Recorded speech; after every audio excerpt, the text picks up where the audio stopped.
નમસ્કાર, પ્રણામ, સ્વાગત છે તમારું અમારી યુટ્યુબ ચેનલમાં। તો મિત્રો, આજની કહાની છે કે જ્યારે વહુ તેની સાસુને વૃદ્ધાશ્રમમાં મૂકવા જઈ રહી હતી ત્યારે તેણે ત્યાં કંઈક એવું જોયું કે તેના હોશ ઉડી ગયા। ત્યાં એવું શું થયું હતું કે તે ચાલો જાણીએ આગળની કહાનીમાં। કવિતાજી સવારે ઉઠીને મંદિર જવાની તૈયારી કરી રહ્યા હતા ત્યારે પુત્રવધૂની આંખ ખુલી અને તેણે તેના પતિ વિપુલને કહ્યું કે વિપુલ, આટલી વહેલી સવારે રૂમનો દરવાજો ન ખોલો। તમારી માં સવારના 5 વાગ્યાથી ખખડાટ કરવા લાગી જાય છે। સવારમાં આ સમયે સરસ ઊંઘ આવે છે અને તમારી માતા બધું જ તે ખરાબ કરી દે છે। તેને પોતાનું તો કાંઈ કામ હોતું નથી, બસ તેઓ તૈયાર થઈ જઈને મંદિરે જવા નીકળી જશે। અહીં હું ઉઠીશ અને આખો દિવસ ઘરના કામમાં વ્યસ્ત થઈ જઈશ। એમને શું છે, એ તો ન કંઈ કરે છે કે ન તો ઘરે બેસે છે, બસ એમણે તો સવારે ઉઠ્યા છે કે મંદિરે ચાલ્યા જવાનું, મંદિરથી આવીને ખાવાનું પીવાનું અને સૂઈ જવાનું, પણ મારી પાસે તો ઘણા કામો હોય છે। ત્યારે વિપુલે કહ્યું, મીનાક્ષી, મને તારા કામનો હિસાબ સમજાતો નથી। ખબર નહીં કે આખો દિવસમાં તું શું કરે અને કેટલું કામ કરે છે। અરે, ઘરમાં નોકરાણી તો છે જે કચરા પોતા, વાસણો અને કપડાં ધોવા માટે આવે છે, છતાં તારી ફરિયાદ ચાલુ રહે છે। મીનાક્ષીએ કહ્યું, હા, ઘરમાં આ એક જ કામ થોડા છે, બીજા ઘણા બધા કામ કરવાના હોય છે। જ્યારે તારી માને ઘરમાં રહેવા મન ન લાગતું હોય તો તું તેને વૃદ્ધાશ્રમમાં કેમ નથી મોકલી આવતો? તે પણ શાંતિથી જીવશે અને હું પણ શાંતિથી જીવીશ। ત્યારે વિપુલ બોલ્યો, શું તું પણ એક વાત લઈને બેસી જાય છે? મારી માં તને સાફ સફાઈ અને શાકભાજી કાપવાનું કામ તો કરી આપે છે ને? મીનાક્ષી બોલી, હવે બસ કર, બહુ થયું આ તારું માં પુરાણ, અને મને સૂઈ જવા દે અને જા જઈને ગેટ બંધ કરી દે। ત્યારે કવિતાજીએ દીકરા અને વહુની બધી વાતો સાંભળી લીધી હતી, પણ તેઓ કંઈ બોલ્યા નહીં અને તેઓ મંદિરે જવા રવાના થઈ ગયા। બીજા દિવસે તેમના ચશ્મા તૂટી ગયા હતા। તે સાંજે શાક સાફ કરતી વખતે તેમણે કહ્યું, વહુ, મારા ચશ્મા તૂટી ગયા છે। ત્યારે મીનાક્ષી બોલી, તમે વિપુલને કહો કે તે તમારા ચશ્મા બનાવી આપશે। ત્યારે વિપુલે કહ્યું, માજી, આ મહિને મારે કામ થોડું ઓછું થયું છે, તો આવતા મહિને બનાવી આપીશ। ત્યારે કવિતાજીએ કહ્યું, ઠીક છે વહુ। અને વિપુલ સાંજે ઘરે આવ્યો, પછી બધા જમ્યા અને પછી સૂઈ ગયા। કવિતાજી રાત્રે જાગી ગયા। તેમને તરસ લાગી હતી। તે પાણી લેવા રસોડામાં ગયા અને રસોડામાં અંધારું હોવાને કારણે તેમનો હાથ કાચના ગ્લાસને સ્પર્શ થયો એટલે તે નીચે પડી ગયો, જેનો અવાજ સાંભળીને મીનાક્ષી બહાર આવી અને તેણે તૂટેલા ગ્લાસને જોયો તો તે ગુસ્સાથી બૂમો પાડી અને કહેવા લાગી કે તમારી આંખો છે કે બટન, જોઈ શકતા નથી કે ભગવાનને તમને 2 આંખો આપી છે, છતાં તમે જોઈ નથી શકતા અને આટલો મોંઘો ગ્લાસ તોડી નાખ્યો છે, હવે તેની ભરપાઈ કોણ કરશે? તેનો અવાજ સાંભળીને વિપુલ પણ બહાર આવ્યો। બહાર આવતા જ તેણે કહ્યું, અરે શું થયું? તું આટલી બધી બૂમો કેમ પાડી રહી છે? ત્યારે મીનાક્ષીએ કહ્યું, તારી માએ તો આટલો મોંઘો ગ્લાસ તોડી નાખ્યો છે। તને ખબર છે, મારા પપ્પા તે યુરોપથી લાવ્યા હતા અને તારી માએ તેને તોડી નાખ્યો। એ જોઈને વિપુલે મીનાક્ષીને કહ્યું, આ થોડું જાણી જોઈને કર્યું હશે, કદાચ ભૂલથી તૂટી ગયો હશે, તેના માટે આટલી બધી બૂમો પાડવાની શું જરૂર છે? કોઈ પણ વસ્તુઓ ગમે ત્યારે તૂટી શકે છે ને? આવી નાની નાની વાત પણ શું હોબાળો કરે છે? વિપુલે તેની માતા તરફ જોયું અને કહ્યું, માં, તમે ચશ્મા પહેરવાનું ભૂલી ગયા છો એટલે કદાચ હા, તમારા ચશ્મા તો કાચ તૂટી ગયો હતો। ત્યારે કવિતાજી કંઈ બોલે તે પહેલા મીનાક્ષીએ પોતે જ તે બોલી પડી કે હા, તો શું થયું કે એક તો પોતાની ચીજોનું ધ્યાન રાખી નથી શકતા અને ઉપરથી મારું નુકસાન કરી નાખ્યું। આટલું કહીને તે ગુસ્સામાં તેના રૂમમાં ચાલી ગઈ અને રૂમમાં જઈને વિપુલને એક વાત ફરી કહેવા લાગી કે વિપુલ, મેં તને કેટલી વાર કહ્યું છે કે આ ડોશીને તમે વૃદ્ધાશ્રમમાં મોકલી દો, પણ તું એ વાત સાંભળવાની તસદી પણ નથી લેતો. અરે વૃદ્ધાશ્રમમાં શું માણસો નથી રહેતા, અને ત્યાં તેમની ઉંમરના લોકો પણ જશે એટલે એમનું મન લાગી જ રહેશે. હું ક્યાં તમારા વિશે વિચારી રહી છું, હું તો ફક્ત તેમના માટે જ કહું છું. પણ તું એક સેજ એવો કે મારી આ વાત સાંભળતો પણ નથી. ત્યારે વિપુલે કહ્યું, મીનાક્ષી, તારા પપ્પાએ આપેલો એક ગ્લાસ તૂટી ગયો, પણ બાકીના બધા તો સલામત છે ને? તો તું દર વખતે માતાને વૃદ્ધાશ્રમમાં મોકલવાની વાત શું કામ કરે છે? તું એક વાત સમજી લેજે કે મારી માએ મારા માટે ઘણું બધું કર્યું છે, અને હવે જ્યારે તેમને મારી જરૂર છે ત્યારે જો હું મારી માનું ધ્યાન ન રાખી શકું તો હું તેનો દીકરો શું કામનો? ત્યારે મીનાક્ષીએ કહ્યું, બસ તું તો તારી માના ગુણગાન ગાતો રહેજે. વિપુલ બોલ્યો, હા, કેમ ના ગાઉં? મારી માએ મારા માટે શું શું નથી કર્યું. મારા પિતાના મૃત્યુ પછી અમે એક પૈસા માટે બીજા પર નિર્ભીત બની ગયા હતા. ઘરમાં ખાવા માટે અનાજનો દાણો પણ ન હતો. ત્યારે મારી માં ભણેલી હોવા છતાં તેણે મારા ખાતર ક્યાંય સારી નોકરી ન કરી, કેમ કે તે કોઈ પણ જગ્યાએ નોકરી પણ ન ગઈ હોત તો તેમણે મને એકલો મૂકીને જવું પડ્યું હોત. એટલે મારી સાથે રહેવા માટે તેણે ઝાડુ મારવા, સાફ કરવા અને વાસણો ધોવા જેવા ઘણા બધા કામ કર્યા, અને તે પોતે દિવસમાં એક વખત જમીને અને ક્યારેય મને કોઈ વસ્તુની કમી ન આવવા દીધી.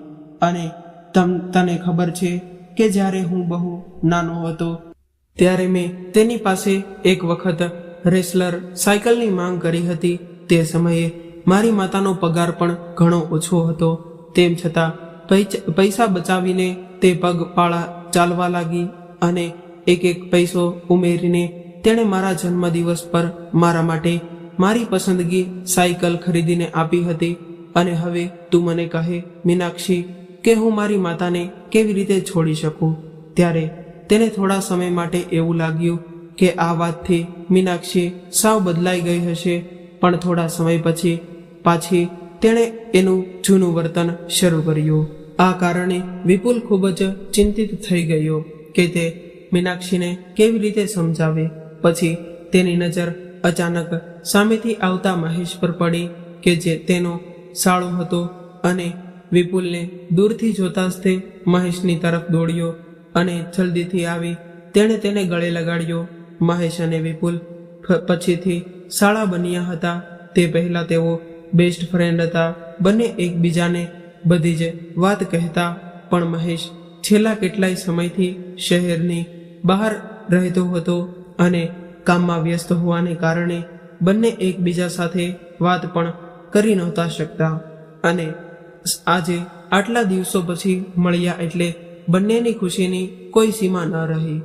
બંનેએ સાથે ડિનર કરવાનો પ્લાન બનાવ્યો હતો, અને મહેશ અને તેની પત્ની બંને વિપુલના ઘરે જમવા આવવાના હતા.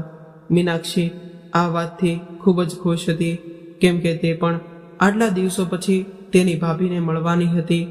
મીનાક્ષીએ તેના સાસુને કહ્યું, મારો ભાઈ અને ભાભી ઘરે આવી રહ્યા છે, તો મહેરબાની કરીને ખાવા પીવાનું ધ્યાન રાખજો.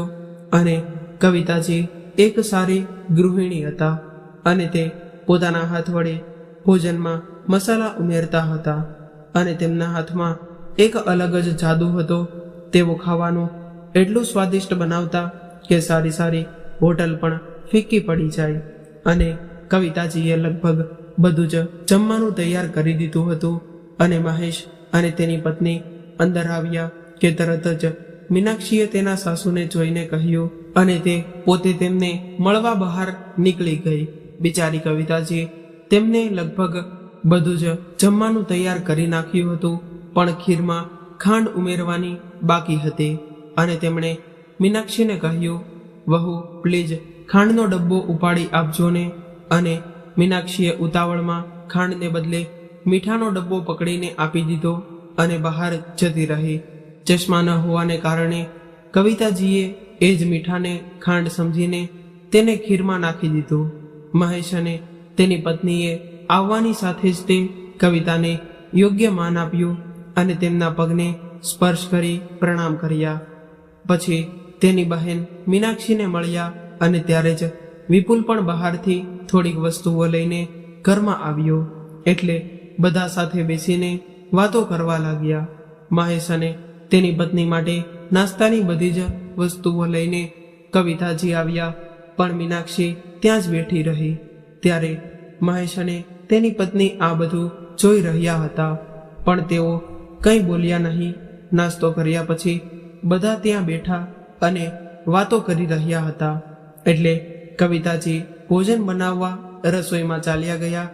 શાક, ખીર અને બીજું બધું તૈયાર હતું, માત્ર ગરમા ગરમ પૂરી જ તળવાની બાકી હતી. એટલે તેઓએ ગરમા ગરમ પૂરી ઉતારી લીધી અને બધાને જમવા બોલાવ્યા. બધા આવીને ડાઇનિંગ ટેબલ પર બેઠા.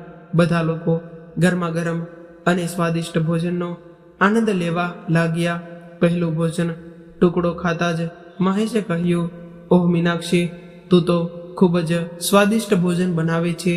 ત્યારે કવિતાજી કંઈ બોલે તે પહેલાં મીનાક્ષીએ કહ્યું, હા ભાઈ, બધા લોકો ધીમે શીખે છે, હું પણ શીખી ગઈ.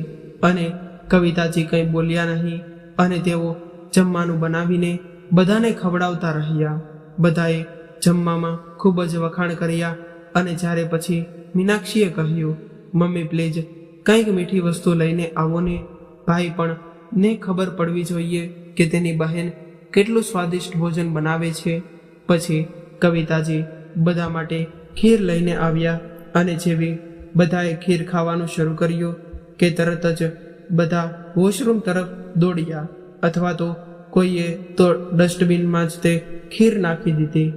મીનાક્ષી થોડી ગભરાઈ ગઈ. એટલે પછી તેણે જાતે જ તે ખીર ચાખી અને ચાખ્યા પછી તેણે ખૂબ જોરથી બૂમ પાડી, મમ્મીજી, તમે આ શું કર્યું? તમને કોઈ અક્કલ છે કે નહીં? અને તમે ખીરમાં સાકરને બદલે મીઠું નાખ્યું છે.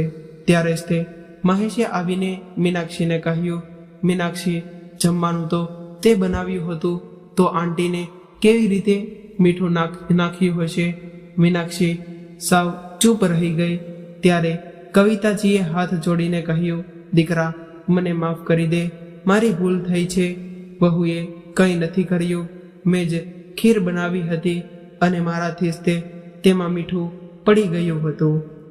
મહેશે તરત જ તે ઉઠીને કવિતાજીનો હાથ પકડીને કહ્યું, અરે આંટી, તમે આ શું કહો છો? અમે તો તમારા છોકરા જેવા છીએ. મારી સામે હાથ ન જોડો. અને કોઈ વાંધો નથી, આની નાની નાની ચીજો બનાવી રહે છે. મહેશ અને તેની પત્ની જમ્યા પછી ત્યાંથી નીકળી ગયા. પણ મીનાક્ષીએ વાત અહીં પૂરી કરી ન હતી.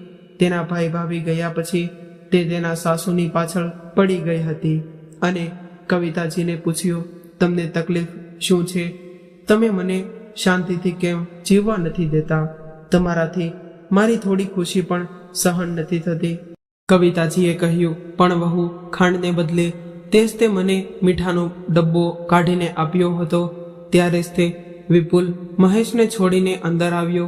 તેણે કહ્યું, માં, તે પણ ધ્યાન કેમ ના આપ્યું? ચાલો, એ પણ કંઈ મોટી વાત નથી, પણ હું હંમેશા જોઉં છું કે જ્યારે તમે ભૂલ કરો છો ત્યારે તમારી પાસે ચશ્મા નથી હોતા.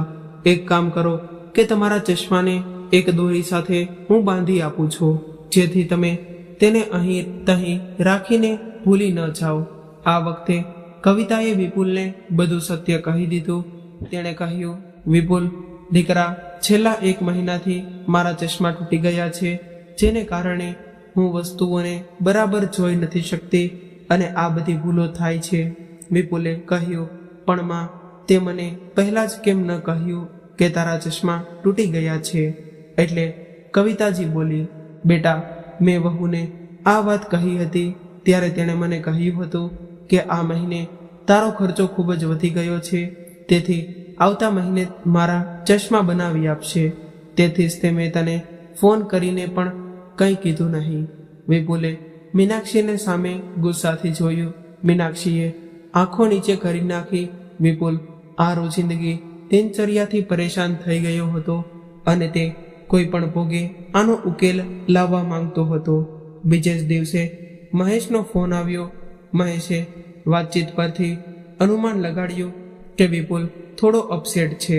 મહેશે કહ્યું, શું થયું વિપુલ, તું આટલો પરેશાન કેમ છે? ત્યારે વિપુલ બોલ્યો, કંઈ નહીં દોસ્ત, ઘરમાં રોજનું નાટક ચાલે છે. તારી બહેનને સમજાવીને હું ઘણો કંટાળી ગયો છું. તે હંમેશા એ જ વાત રટ્યા કરે છે કે તારી માને વૃદ્ધાશ્રમમાં મૂકીને આવું. તને ખબર છે ને કે મારી માએ મારા માટે કેટલો સંઘર્ષ કર્યો છે. આજે જ્યારે તેને મારી જરૂર છે ત્યારે હું તેને જીવનની સંધ્યાકાળમાં આ રીતે કેવી રીતે છોડી શકું? આ સાંભળીને મહેશ પણ હેરાન થઈ ગયો અને તેણે વિપુલ સાથે મળીને મીનાક્ષીને પાઠ ભણાવવાનો પ્લાન બનાવ્યો. બીજા જ દિવસે વિપુલે કહ્યું, માં તારા કપડાં બાંધી લે, હું તને નવી જગ્યાએ લઈ જવાનો છું, જ્યાં તને ઘણા નવા મિત્રો મળશે અને તારા જેવી જ તે ઉંમરના લોકો ત્યાં હશે, જેથી તને એકલાતાનો અનુભવ નહીં થાય. ત્યારે કવિતાજી તેના કપડાં પેક કરીને વિપુલ અને મીનાક્ષી સાથે નીકળી ગયા. મીનાક્ષી આજે ખૂબ જ ખુશ હતી, કેમ કે આજે તેની ઈચ્છા પૂરી થવાની હતી. તે ઘણા સમયથી સાસુથી છુટકારો મેળવવા ઈચ્છતી હતી અને આજે એવું જ થવાનું હતું કે છેવટે તેણે સાસુથી છુટકારો મેળવવા માટે શું શું ન કર્યું હતું. તેણે તેની સાસુને ખૂબ જ ત્રાસ આપ્યો હોવા છતાં તે ઘર છોડવા તૈયાર ન હતા. વિપુલને પણ બહુ સમજવાની કોશિશ કરી હતી. ત્યારે અંતે વિપુલના દિમાગમાં આ વાત હતી. આવું વિચારતી વિચારતી તે પોતાની જાત સાથે હસી રહી હતી. ત્યારે અચાનક આ કાર બંધ પડી. વિપુલે કહ્યું, મીનાક્ષી, માની બેગ બહાર કાઢ. મીનાક્ષીએ ખુશીથી કહ્યું, આપણે શું વૃદ્ધાશ્રમમાં પહોંચી ગયા છીએ કે? ત્યારે વિપુલે દુઃખી મનથી માથું નમાવીને હા પાડી. મીનાક્ષીએ ખુશીથી કારમાંથી બેગ કાઢીને તેણે કહ્યું, હા હા, હું માજીની બેગ બહાર કાઢું છું. એમાં શું છે? આખરે તો હું તેમની બહુ છું ને, તેમની સેવા કરવી મારી ફરજ છે. માજી, તમે આરામથી બેસો, હું તમારી બેગ કાઢી આપીશ અને તમને અંદર પણ છોડી દઈશ. ત્યારે કવિતાજી હવે અનુભવી રહ્યા હતા કે આજે તેઓ હારી ગયા છે, અથવા તો તમે એમ પણ કહી શકો છો કે આજે તેમણે તેમનો પુત્ર ગુમાવ્યો છે. અત્યારે તેઓ એવું અનુભવી રહ્યા હતા કે જે તેમણે છોડવા અહીં આવ્યો છે તે માત્ર મીનાક્ષીનો પતિ છે, પણ તેનો પુત્ર નથી, જેના માટે તેમણે આટલું બધું કર્યું હતું. તે વ્યક્તિ આજે તેમને અનાથની જેમ અહીં છોડીને જતો રહે છે. આ બધું વિચારીને એમની આંખોમાંથી આંસુ વહી રહ્યા હતા. મીનાક્ષી અને વિપુલ એમની માતા સાથે વૃદ્ધાશ્રમમાં પહોંચ્યા. મીનાક્ષી આનંદથી છલકાઈ રહી હતી અને પાગલની જેમ સાસુની બેગને લઈને આગળ ચાલી રહી હતી. વૃદ્ધાશ્રમમાં પ્રવેશવાની સાથે જ તેની આંખો પહોળી થઈ ગઈ હતી. તેમણે અંદર જે જોયું તે જોઈને તેના પગ નીચેથી જમીન સરકી ગઈ. જે વૃદ્ધાશ્રમમાં તે તેના સાસુને મૂકવા આવી હતી, ત્યાં જ તે પોતાના માતા પિતા સિંહાસન પર બેઠા હતા અને બંનેની હાલત એકદમ દયનીય લાગતી હતી. તેમને જોતા જ તે મીનાક્ષીના હાથમાંથી બેગ છૂટી ગઈ હતી. તરત જ તે તેના માતા પિતા પાસે દોડી ગઈ અને જવાની સાથે જ તે તેમને ગળે લગાવ્યા અને તેમને કહ્યું, મમ્મી પપ્પા, તમે બંને અહીં કેવી રીતે આવ્યા છો? તેના પિતાએ દબાયેલા સ્વરે કહ્યું, દીકરા, અમારા જેવા વૃદ્ધોનું હવે ઘરમાં શું કામ છે? જ્યાં સુધી તમારા બાળકોને લાગતું છે કે તેઓને અમારી જરૂર છે, ત્યાં સુધી તેઓ અમને તેમની સાથે રાખે છે અને જે દિવસે તેમની જરૂરિયાતો પૂરી થઈ જાય છે ત્યારે તેઓ અમને ઘરમાંથી બહાર કાઢી મૂકશે અને અહીં વૃદ્ધાશ્રમમાં મૂકી જાય છે. તેના માતા પિતાને આવી હાલતમાં જોઈને મીનાક્ષી ખૂબ જ નારાજ થઈ ગઈ હતી અને તેણે કહ્યું, મમ્મી પપ્પા, તમે ચિંતા ન કરો, હું મારા ભાઈ ભાભીને નહીં છોડું. ત્યાર પછી તેણે મહેશને ફોન કરીને વૃદ્ધાશ્રમમાં બોલાવ્યો. મહેશ ત્યાં આવવાની સાથે જ તે તેના પર વરસી પડી અને મીનાક્ષીએ કડક સ્વરે કહ્યું, મહેશ, તું કેવો દીકરો છે? તને જરા પણ શરમ નથી આવતી તારા મમ્મી પપ્પા સાથે આવું વર્તન કરીને? અરે જે માતા પિતાએ તને આટલી સારી રીતે ઉછેર્યો, શું આજે તને એમની 2 રોટલી ભારે લાગી રહી છે? મમ્મી પપ્પા તારી પાસેથી શું ઈચ્છે છે? માત્ર દિવસમાં 2 વાર જમવાનું, 2 જોડી કપડાં, બસ. અને તમે લોકો આટલું પણ નથી કરી શકતા? જ્યારે તમે મારા મમ્મી પપ્પાને રાખી શકતા નથી તો પછી તેમની મિલકત પર પણ તમારો અધિકાર નથી. કાં તો મમ્મી પપ્પાને નમ્રતાપૂર્વક ઘરે લઈ જાઓ, નહીં તો હું પોલીસને અત્યારે જ તે અહીં બોલાવીશ અને જ્યારે તમને લાકડીના 4 ફટકા પડશે ત્યારે તમારી બધી અક્કલ ઠેકાણે આવી જશે. ત્યારે મહેશે કહ્યું, હા કેમ નહીં, પોલીસને ફોન કરીને બોલાવ અને પોલીસને અહીં આવવા દે. શું હું અહીં એકલો જ આવું છું કે તેના માતા પિતા અહીં વૃદ્ધાશ્રમમાં મૂકી આવ્યો છું? અરે તું અહીં શું કીર્તન કરવા માટે આવી છે? તું પણ તો તારી સાસુને આજ વૃદ્ધાશ્રમમાં મૂકવા માટે આવી છે. એટલે વધારે લેક્ચર આપવાની કોઈ જરૂર નથી. અને લેક્ચર આપતા પહેલા તારી અંદર શું ચાલી રહ્યું છે તો તે જો પહેલા તું કેટલી મહાન છે. તું તારી એકમાત્ર સાસુ માટે પણ ભોજન બનાવી નથી શકતી તો તું શું દિવસમાં 2 વાર તેમને ખવડાવી શકે છે? તો તું શું મને સંભળાવવા અહીં આવી છે? તારી બિચારી સાસુ ઘરનું બધું જ કામ કરે છે, છતાં પણ તું તેને દરેક વસ્તુ માટે તડપાવે છે અને અહીં આવીને મને જ્ઞાન આપે છે. અને હવે બોલાવ પોલીસને. તું ફોન કરે છે કે કરું હું કરું? આ બધું જોઈને મીનાક્ષી સાવ ચૂપ થઈ ગઈ. હવે તેને પોતાની ભૂલનો અહેસાસ થઈ રહ્યો હતો. મહેશે કહ્યું, હું તારા માતા પિતાને અહીં ક્યારેય નહીં છોડું અને હું તેમને મારી સાથે લઈ જઈશ. પણ શું તું તારી સાસુને તારી સાથે પાછા ઘરે લઈ જઈશ? બોલ હવે, કેમ નથી બોલતી? બંધ કેમ થઈ ગઈ? અને હવે ક્યારે મને ફરી લેક્ચર ન આપતી? સમજીને આટલું કહીને મહેશ તેમના માતા પિતાને ઘરે લઈ જવા લાગ્યો. એટલામાં પાછળથી મીનાક્ષીનો અવાજ આવ્યો, હા, હું મારી સાસુને મારી સાથે ઘરે લઈ જઈશ અને આજ પછી હું ક્યારેય તેમને આવી જગ્યાએ મૂકવાનું વિચારીશ પણ નહીં. મીનાક્ષીએ બેગ ઉપાડી અને કવિતાજીને કહ્યું, માજી, મેં ઘણી બધી મૂર્ખતા કરી છે, જેના માટે મને માફ કરી દો. આજે મને સમજાયું છે કે માતા પિતાને કેવું લાગતું હશે જ્યારે તેમના પોતાના બાળકો તેમને અનાથની જેમ અહીં મૂકી જાય છે. આટલું કહીને મીનાક્ષીની આંખોમાંથી આંસુ વહેવા લાગ્યા. એણે રડતા રડતા કહ્યું, કદાચ આ મારા કર્મોનું જ પરિણામ છે કે મારા માતા પિતાને મારા ભાઈ ભાભીએ અહીં છોડી દીધા છે.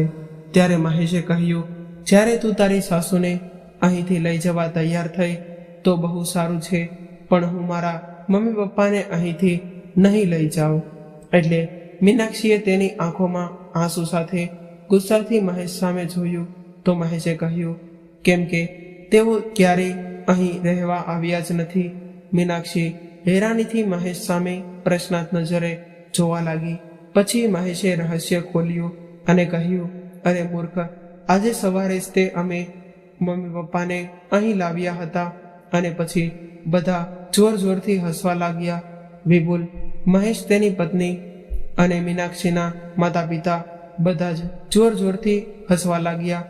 મીનાક્ષી વધુ જોરથી રડવા લાગી. પછી બધાએ તેને શાંત કરી અને સમજાવ્યું કે આ બધું તેને ભૂલનો અહેસાસ કરાવવા માટે ડ્રામા કર્યો હતો.